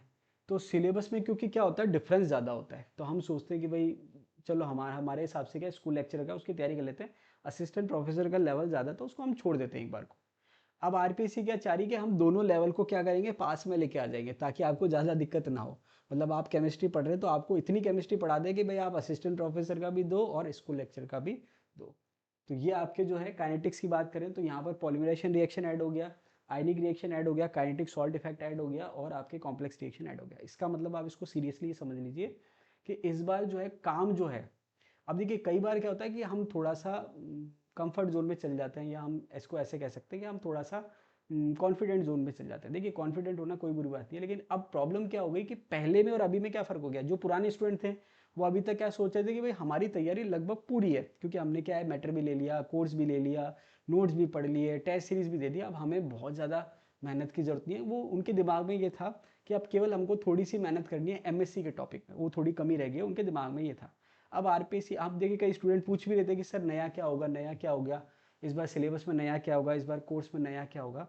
तो देखिए इसका जवाब मैं तो क्या ही दूँ, उससे पहले आरपीएससी ने दे दिया कि भाई ये नया होने वाला है, ये क्या होने वाला है, नया होने वाला है। तो यहाँ पर क्या है कि जैसे मान लीजिए कि अब हमारे कोर्स में एक अच्छी बात क्या हो जाएगी कि अभी हमारा कोर्स स्टार्ट नहीं हुआ है, तो अब हम क्या कर सकते हैं कि फ्रेश स्टार्ट होना ही है, तो हम अकॉर्डिंग टू न्यू सिलेबस जो है कोर्स हम चला सकते हैं, क्योंकि लाइव क्लासेस है। और हमारे पास अच्छी बात ये हुई कि हमारे टॉपिक स्टार्ट होने से पहले कोर्स आ गया, वरना क्या होता हम 2-3 टॉपिक पढ़ लेते, 4-5 टॉपिक पढ़ लेते, फिर कोर्स आता, तो उसको हमको थोड़ा सा क्या करना पड़ता, रिवाइंड करना पड़ता, उसमें ऐड करना पड़ता, क्वेश्चन देखने पड़ते। अब यहाँ पर शुरू में आ गया तो बिल्कुल आपके लेटेस्ट अपडेटेड जो सिलेबस है उसके अकॉर्डिंग लाइव क्लास चलेगी। चलिए चलते हैं, वापस आगे आ जाते हैं मुद्दे पे। सिलेबस हमको पूरा डिस्कस करना है। इलेक्ट्रोकेमिस्ट्री, अब देखिए इलेक्ट्रोकेमिस्ट्री में मेजरमेंट ऑफ ईएमएफ पहले मेंशन था, कॉल्डर्स लॉ मेंशन था, इट्स एप्लीकेशन मेंशन था, मेम्ब्रेन इक्विलिब्रिया देखिए मेंशन ये है, लेकिन इस पर आज तक अभी क्वेश्चन आया नहीं है।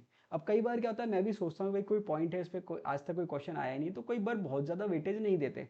जैसे मान लीजिए पॉली एटॉमिक वाला पॉइंट था, तो उसमें बहुत ज़्यादा हम कई बार वेटेज इसलिए नहीं देते क्योंकि एक्सपीरियंस टीचर, देखिए दो चीज़ होती है, या तो ये होता है कि भाई आप क्या करो, हर चीज़ को बिल्कुल डेप्थ में पढ़ाते जाओ पढ़ाते जाओ पढ़ाते जाओ, फिर क्वेश्चन आएगा तो अच्छी बात है, नहीं आएगा तो अच्छी बात है। लेकिन क्या होता है, ज़्यादा पढ़ाने में दिमाग नहीं लगता या ज़्यादा पढ़ने में दिमाग नहीं लगाना होता है।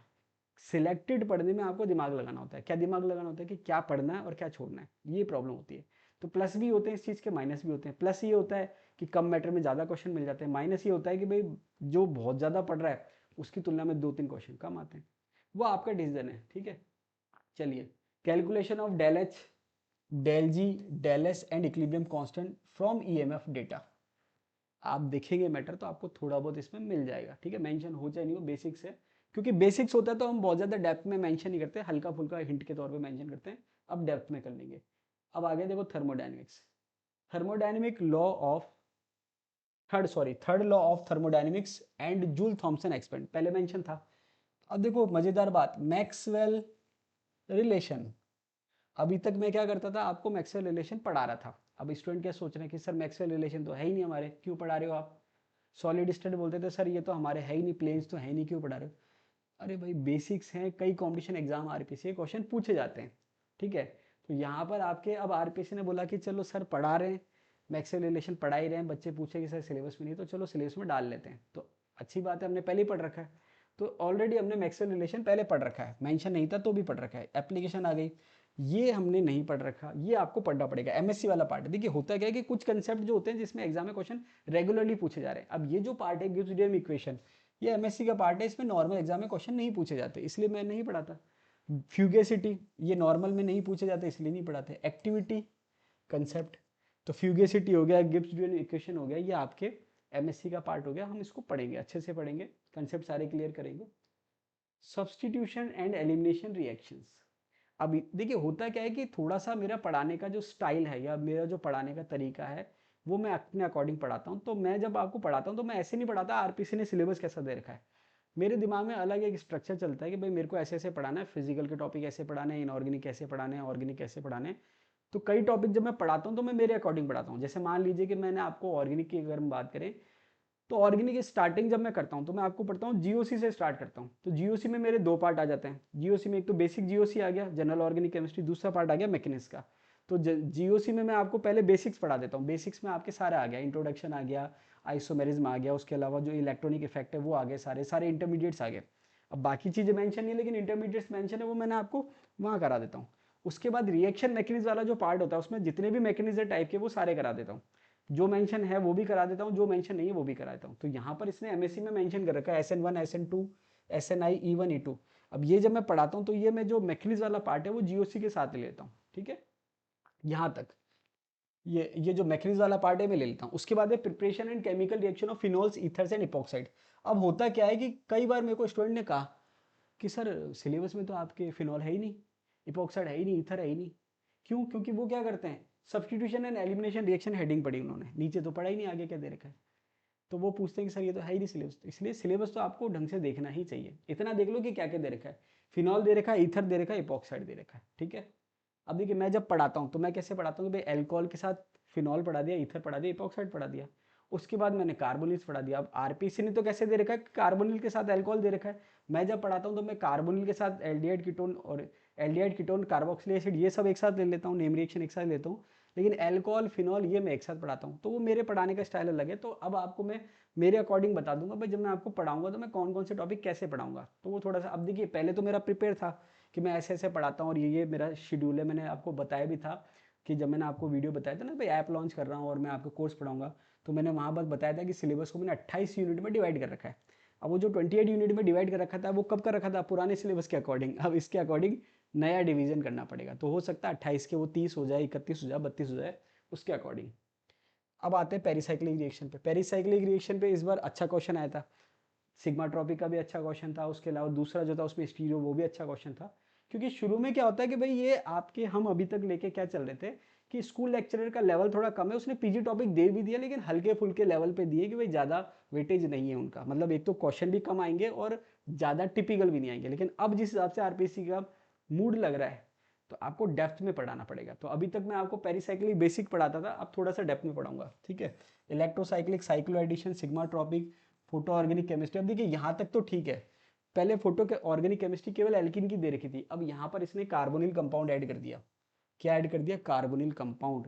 इसका मतलब कार्बोनिल कंपाउंड की फोटोकेमिस्ट्री भी आपको पढ़नी है, और अच्छी बात है ऐड कर दिया। उसके पीछे रीजन क्या है कि अगर मान लीजिए मैं टीचर हूँ, मुझे फोटोकेमिस्ट्री पे क्वेश्चन बनाना है, तो मैं आपको क्वेश्चन किस पे बनाऊंगा, पैटर्न ऑफ बुची पे, नॉरिश फर्स्ट पे, नॉरिश सेकंड पे, इस पे क्वेश्चन बनाऊंगा। अब होता क्या है कि पैटर्न ऑफ बुची तो मिक्स होती है एल्किन और कार्बोनिल की, तो चलो उस पर क्वेश्चन बन जाता है, लेकिन फिर नॉरिश वन नॉरिश सेकंड पे क्वेश्चन कैसे बनाऊँ। तो क्वेश्चन बनाने के लिए कुछ स्कोप तो देना पड़ेगा ना। अब आपने नाम दे दिया फोटोकेमिस्ट्री का, लेकिन उसमें कुछ दिया ही नहीं है, तो अच्छी बात है दे दिया तो। चलिए, एनवायरमेंटल पॉल्यूशन।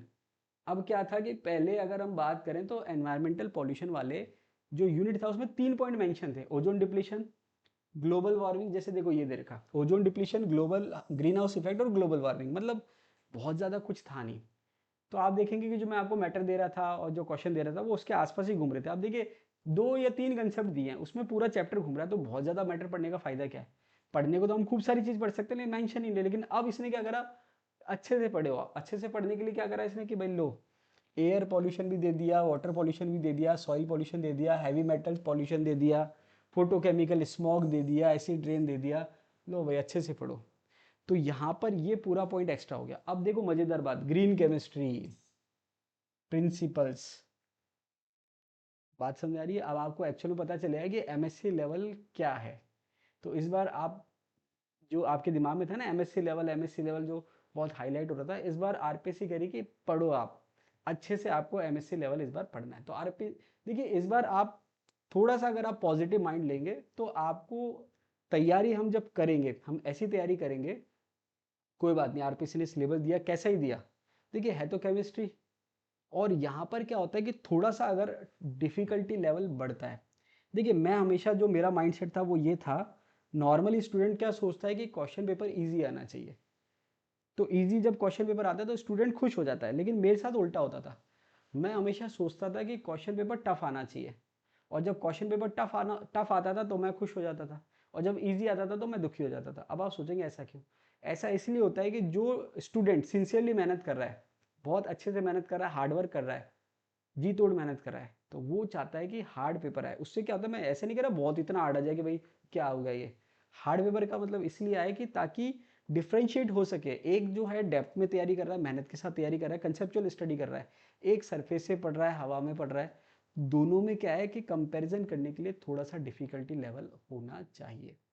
ठीक है, बात समझ में आ रही है। इसको भी एक एग्जांपल से बताता हूँ। स्कूल लेक्चर 2011 का जो वैकेंसी थी, उस टाइम पे मैं एज अ खुद स्टूडेंट तैयारी कर रहा था, और मैं स्टूडेंट्स को पढ़ा भी रहा था। ठीक है, उसके जस्ट बाद जो है, क्योंकि स्कूल लेक्चर 11 की वैकेंसी थी, सॉरी स्कूल लेक्चरर की वैकेंसी थी 13 की। ठीक है, 13 की वैकेंसी थी, उसका एग्जाम 14 में हुआ था, पोस्टिंग 15 में हुई थी। ठीक है, 13 की वैकेंसी में मैं बैच पढ़ा रहा था, तो स्कूल लेक्चर का बैच पढ़ा रहा था, तो जो जो स्टूडेंट पढ़ रहे थे मुझसे वो भी एग्जाम दे रहे थे और मैं भी एग्जाम दे रहा था। तो स्कूल लेक्चर का पेपर नॉर्मल आया, ठीक ठाक आया। तो मेरे मार्क्स में और स्टूडेंट, जो मेरे स्टूडेंट थे उनके मार्क्स में बहुत ज़्यादा डिफरेंस नहीं था। तो स्टूडेंट सोचे अरे सर और हमारे में तो कोई डिफरेंस ही नहीं है, बराबर ही मार्क्स है। अच्छी बात है, ये तो मेरे लिए खुशी की बात है। उसके थोड़े दिन बाद, मतलब ये मान के चलिए कि 12 या 13 जुलाई को स्कूल लेक्चर का एग्जाम होता है, उसका 30 जुलाई के आसपास जो है वो सेट का एग्जाम होता, और फिर सेट का लेवल आया अच्छा खासा। तो फिर बाद में स्टूडेंट को समझ में आया कि भाई स्टूडेंट में और सर में या टीचर में क्या डिफरेंस होता है। तो वो डिफिकल्टी लेवल की बात कर रहा हूँ। चलिए आगे आ जाते हैं। तो ये सारे हम पढ़ेंगे। देखिए ऑफर जो है आपको सिलेबस पे वो 23 सितंबर तक है। अब देखिए मैं खुद सोच में पड़ गया कि मैंने आपको ऑफर तो दिया था पुराने सिलेबस के हिसाब से, कि भाई इतना सिलेबस है, उसके हिसाब से मैंने आपको ऑफर दे दिया। अब आपके आरपीएससी ने सिलेबस कर दिया इतना, तो वो जो मैंने आपको प्राइस दिया है ना, वो आप सोचिए कि एक तरह से आप कह सकते हैं कि गलती से दे दिया मैंने आपको, क्योंकि अगर ये सिलेबस पहले आ रखा होता तो मैं आपको वो प्राइस देता ही नहीं। क्यों? क्योंकि इसमें आपके मेहनत डबल होने वाली है, आपकी तो छोड़िए मेरी मेहनत डबल होने वाली है। लेकिन क्योंकि एक बार मैंने अनाउंस कर दिया कि भाई लॉन्चिंग ऑफर है, 23 तारीख तक है, तो 23 तारीख तक प्राइस वही रहेगा। क्यों? क्योंकि वो पहले डिसाइड हो गया था। लेकिन 23 तारीख के बाद जो है, जो प्राइस होगा नया वाला, वो इस सिलेबस को ध्यान में रखते हुए होगा। ये चीज़ आप ध्यान रखना, ठीक है। तो अगर आप समझदार हैं तो आप 23 तारीख तक ले लेंगे, उसके बाद फिर जो होगा वो आप जानते हैं, ठीक है। चलिए कोई बात नहीं, आगे चलते हैं। देखिए ये यहाँ पर आप देखिए टॉपिक कितने थे। टॉपिक हमारे जो थे, थोड़ा सा मैं याद दिला देता हूँ, 3 टॉपिक हमने यहाँ पर एक्स्ट्रा ऐड हो गए थे। ठीक है, ये चलिए चल रहा है, ठीक है, इलेक्ट्रो थर्मो चल रहा है, ये भी चल रहा है। अब यहाँ पर इसको आप ऐसे समझ लीजिए कि ये तो बेसिक सा था, ये पूरा पॉल्यूशन वाला ऐड हो गया 4 टॉपिक। फिर ये ग्रीन केमिस्ट्री बिल्कुल ही अलग हो गया 5 टॉपिक। ये मतलब आपके एक्स्ट्रा टॉपिक जो ऐड हो रहे हैं उसकी बात कर रहे हैं हम। अब आ जाओ स्पेक्ट्रोस्कोपी, लास्ट पॉइंट दे रखा है। आप सोचेंगे भाई इतना सारा बढ़ा दिया, चलो लास्ट पॉइंट तो छोड़ दो, कोई दिक्कत नहीं, स्पेक्ट्रोस्कोपी। अब स्पेक्ट्रोस्कोपी में क्या होता है, बच्चे वैसे ही कई बार थोड़ा सा सोचते हैं कि स्पेक्ट्रोस्कोपी टफ टॉपिक है, और वो कोशिश करते हैं अवॉइड करने की, भाई हम छोड़ देंगे तो एक दो क्वेश्चन आ जाएगा तो छूट भी जाएगा। तो पहले इन्होंने 3 मेंशन कर रखे थे, आईआर, यूवी और एनएमआर। अच्छी बात थी, elementary idea of IR, UV, NMR दे रखा था। अब इसने क्या करा, लो भाई रमन भी ले लो, ईएसआर भी ले लो, मास स्पेक्ट्रोस्कोपी भी ले लो, टेक्निक्स तो थी ही, स्ट्रक्चर इलुसिडेशन ऑफ ऑर्गेनिक कंपाउंड्स ये भी ले लो आप। तो कहने का मतलब है ये टॉपिक भी इसने ऐड कर दिया, तो इसको मान लीजिए कि ये टॉपिक भी वैसे तो मेंशन है लेकिन और ऐड हो गया। मतलब अब आप इसको ऐसे समझो कि कितना इन्होंने सिलेबस एक्स्ट्रा बढ़ा दिया है, जो जो टॉपिक थे पहले से उसमें भी ऐड कर दिया, और जो टॉपिक शॉर्ट में दे रखे थे, बिल्कुल शॉर्ट एंड स्वीट दे रखे थे, उनको भी इन्होंने कॉम्प्लिकेटेड कर दिया। कॉम्प्लिकेटेड मतलब बहुत लेंदी कर दिया। जैसे मान लीजिए पहले ऑर्गेनोमेटेलिक कंपाउंड्स था, सिंपल था, अब उसमें मेटल कार्बन क्लस्टर घुसेड़ दिया पूरा। ठीक है, यहाँ पर स्पेक्ट्रोस्कोप में 3 था, तो जैसे मैं आपको पढ़ाता तो मैंने बिल्कुल, आप देखेंगे यूट्यूब पे आप जाएंगे, एक एक वीडियो में पढ़ा रखा है पूरा। एक वीडियो में आपको यूवी स्पेक्ट्रोस्कोपी पढ़ा रखी है, एक वीडियो में एनएमआर पढ़ा रखी है, एक वीडियो में आईआर पढ़ा रखी है। ठीक है, 3 पढ़ा रखी है और बेसिक्स भी पढ़ा रखा है, और क्वेश्चन आप देखेंगे उससे बाहर नहीं गया है। अब इन्होंने क्या करा, अच्छा आपको आ गई यूवी, आ गई आईआर, आ गई एनएमआर, आ गई, कोई बात नहीं, नया सीखना है लो, एन रमन भी सीखेंगे, ईएसआर भी सीखेंगे, मास भी सीखेंगे। तो कहने का मतलब ये है कि आरपीएससी ने जो सिलेबस है वो बहुत अच्छा कर दिया, मतलब एक स्टैंडर्ड जो है वो एक नेक्स्ट लेवल पे स्टैंडर्ड को बढ़ा दिया है। तो अब आप इसको ऐसे समझ लीजिए कि अब स्टूडेंट वही सिलेक्ट होगा जो बिल्कुल कंसंट्रेशन के साथ, फोकस के साथ तैयारी करेगा। आज के टाइम में जो मैं ऑब्जर्व कर रहा हूँ वो ये है कि स्टूडेंट जो है फोकस नहीं है। फोकस इसलिए नहीं, उसके पीछे रीज़न आरपीएससी खुद भी है। वो इसलिए भी है क्योंकि हम जब तैयारी करते थे तो होता क्या था, बहुत टाइम में वैकेंसी आती थी, मतलब 2 साल में वैकेंसी आ रही है, 3 साल में वैकेंसी आ रही है, कभी सेकेंड ग्रेड की वैकेंसी आ रही है, कभी असिस्टेंट प्रोफेसर की आ रही है, कभी स्कूल लेक्चर की आ रही है। अब आरपीएससी क्या कर रही है, बैक टू बैक, सिक्सर पे सिक्सर।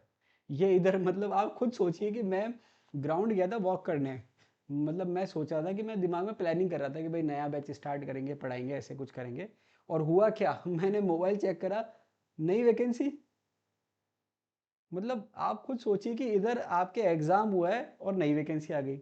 मैंने कहा चलो कोई बात नहीं, नई वैकेंसी आई है, अब टाइम लगेगा सिलेबस और एग्जाम डेट डिसाइड होने में। 2-3 दिन बाद, 4-5 दिन बाद मैंने देखा एग्जाम की डेट आ गई। तो आरपीएससी जो है वो फॉर्म में चल रही है, और जिस हिसाब से उसने सिलेबस को बढ़ाया है, उसका जो लेवल किया है, तो यहाँ पर आप ध्यान रखना। चलिए मैं आपको इस वीडियो को एंड कर रहा हूँ, एक पंक्ति आपको बता देता हूँ। एक पंक्ति है, मदिराले जाने को चलता है पीने वाला, मदिराले जाने को चलता है पीने वाला, असमंजस्य की स्थिति में है वह भोला वाला, अलग अलग पथ बतलाते सब, पर मैं एक पथ बतलाता हूँ, राह पकड़ तू एक चला चल, पा जाएगा मधुशाला। अब इसका मतलब क्या है, इसका मतलब ये है कि आज का जो स्टूडेंट है वो इतना डाइवर्टेड है, वो सोचता है कि भाई आज 4th ग्रेड का एग्जाम है तो वो दे लेते हैं, फिर कल 3rd ग्रेड का एग्जाम है तो वो दे लेते हैं, फिर वो सोचता है कि 2nd ग्रेड का दे लेते हैं, वो सोचता है असिस्टेंट प्रोफेसर का दे लेते हैं, वो सोचता है स्कूल लेक्चर का दे लेते हैं, फिर वो सोचता है कि भाई लैब असिस्टेंट का दे लेते हैं। तो कहने का मतलब ये है कि आप जो हैं, क्योंकि आप हर महीने, हर हफ्ते आपका जो गोल है वो चेंज कर रहे हैं, तो उसका कोई रिजल्ट नहीं निकलेगा। आपको एक गोल, मैं ये नहीं कह रहा आपको कौन सा गोल डिसाइड करना, वो आपके ऊपर है कि आपकी कंडीशन क्या है, आपके प्लस क्या है, माइनस क्या है। जैसे मान लीजिए 2nd ग्रेड का अगर आप डिसाइड करते हैं तो वहाँ पर फिर आपको बायोलॉजी भी आनी चाहिए, वहाँ पर आपको फिजिक्स भी आनी चाहिए, उसके अकॉर्डिंग डिसाइड करना है। अगर आप 1st ग्रेड डिसाइड करें तो आपको केमिस्ट्री आनी चाहिए, साथ के साथ जीके भी आनी चाहिए। अब देखिए जीके का जो है वो ऐसा तो है नहीं कि जीके केवल केमिस्ट्री, जो जीके है वो केवल 1st ग्रेड में पीछे पड़ी है आपके, 2nd ग्रेड में भी पड़ी है, कुछ टाइम पहले तक कॉलेज में नहीं पड़ी हुई थी, लेकिन आप देखेंगे कि आरपीएससी ने अभी 1-2 दिन पहले असिस्टेंट प्रोफेसर की नई वैकेंसी डिक्लेयर कर दी, अभी जस्ट मैंने वीडियो भी अपलोड करा है, तो वहाँ पर भी उसने जीके ऐड कर दिया। तो देखिए जीके तो आपका पीछा छोड़ दी नहीं है। अब आपको क्या करना है कि आपको अपने पोटेंशियल के हिसाब से, आपको अपनी कंडीशन के हिसाब से गोल सेट करना है। मैं ये नहीं कह रहा कि कौन सा करिए, आप खुद सेट करिए और उस गोल के अकॉर्डिंग तैयारी करिए। अगर आप इधर उधर भटकेंगे तो रिजल्ट ज़ीरो रहेगा। ठीक है, हो सकता है आपको अच्छा लगे, बुरा लगे, लेकिन देखिए कई बार क्या होता है कि हर बात ऐसी नहीं की जाती जो स्टूडेंट को सुनने में अच्छी लगे। कई बार ऐसी बातें भी करनी पड़ती है जो स्टूडेंट के लिए अच्छी हो, स्टूडेंट के लिए फ़ायदेमंद हो। बात समझ आ रही है? बात दो तरह की होती है, एक जो आपके लिए सही है एक जो आपके लिए अच्छी है, दूसरी जो आपको सुनने में अच्छी लग रही है। तो मैं जो है मतलब थोड़ा सा मेरी आदत ऐसी है कि जो आपके लिए सही है मैं वो बोलूँगा, आपको वो अच्छी लगे नहीं लगे वो आपका पॉइंट ऑफ व्यू से, आपका पॉइंट ऑफ व्यू है। तो अभी के लिए इतना ही। आपका जो कोर्स रहेगा स्कूल लेक्चरर का वो बिल्कुल लेटेस्ट सिलेबस के अकॉर्डिंग रहेगा। अच्छी बात यह कि हमने अभी तक स्टार्ट नहीं करा है, तो लाइव क्लासेस रहेगी तो अकॉर्डिंग टू सिलेबस चलेंगे। तो जब मैं आपको पढ़ाऊंगा तो पहले मैं सिलेबस मेंशन कर दूंगा कि इस यूनिट का सिलेबस ये है और हम उसको क्या करेंगे, स्टडी करेंगे। तो अभी के लिए इतना ही, मिलते हैं अगले वीडियो में, तब तक के लिए धन्यवाद।